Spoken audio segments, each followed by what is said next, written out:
One excellent way to convey life of another time period is through historical fiction.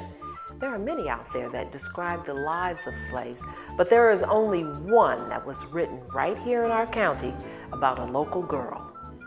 Elisa Carbone is a writer whose books typically reach middle school and high school readers. Some of her work is pure fiction, others are based in fact.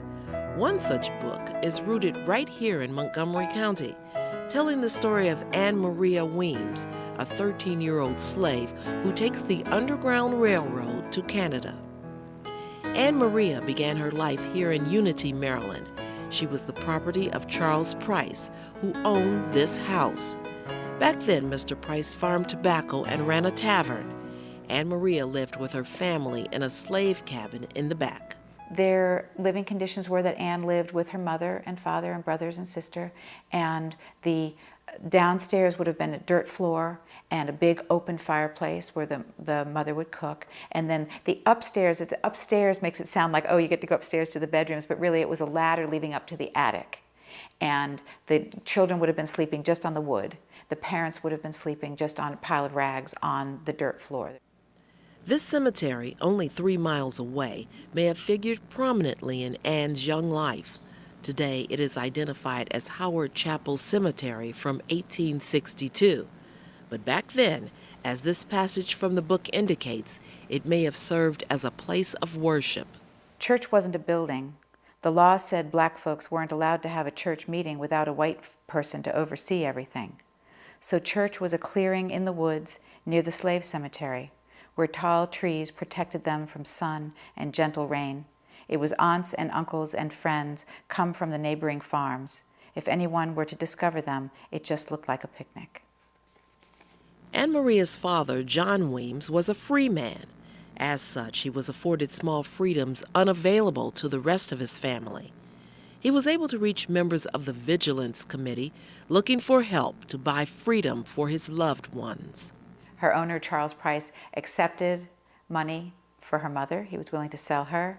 He accepted the sum that was offered for her sister, Catherine, but he did not accept the money that was offered for Ann Maria. He decided he needed some household help for his wife and refused to sell Ann, and so she was separated from her entire family within a matter of a few months.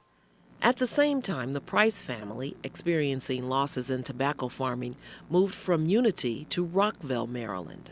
Her owner, Charles Price, put an ad in the newspaper that said he was opening up his slave trading business below St. Mary's Catholic Church in Rockville. So we know that there was, that they were close to St. Mary's Catholic Church.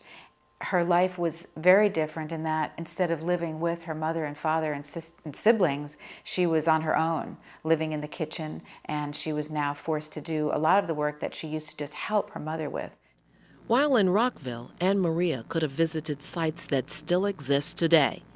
One passage in Stealing Freedom talks about her cooling off in the Rock Creek at Baltimore Road. Another mentions visiting the county fair, which was held on the grounds of what is now Richard Montgomery High School. And still another involves St. Mary's Catholic Church. St. Mary's Catholic Church was one of the very first churches that allowed blacks and whites to worship together. And there was a small free black community in Rockville, and then of course there were slaves in Rockville. And in the church, downstairs is where the white folks worshiped, and then there was an upstairs area where it was a sort of a balcony, a loft, where the blacks were welcome. When Ann Maria was 13, the same man who helped to free her family contacted her. It seems her freedom could not be bought. However, the question now was she willing to steal her freedom? At that moment, she had to make a choice. She could either stay there where she was near where her mother and father and sister lived. Hopefully she would be able to visit them at Christmas time. Or she could venture and escape along the Underground Railroad, which was very dangerous, fraught with pitfalls. But if she did manage to make it to Canada, she could have her freedom, but would probably never see her family again. And at age 13, she had to make that decision. Ann Maria chose the latter. Accompanying a doctor from Philadelphia and dressed as a coach boy, her journey took her through Philadelphia, New York City and upstate New York. After a long and arduous journey, she made it to Canada.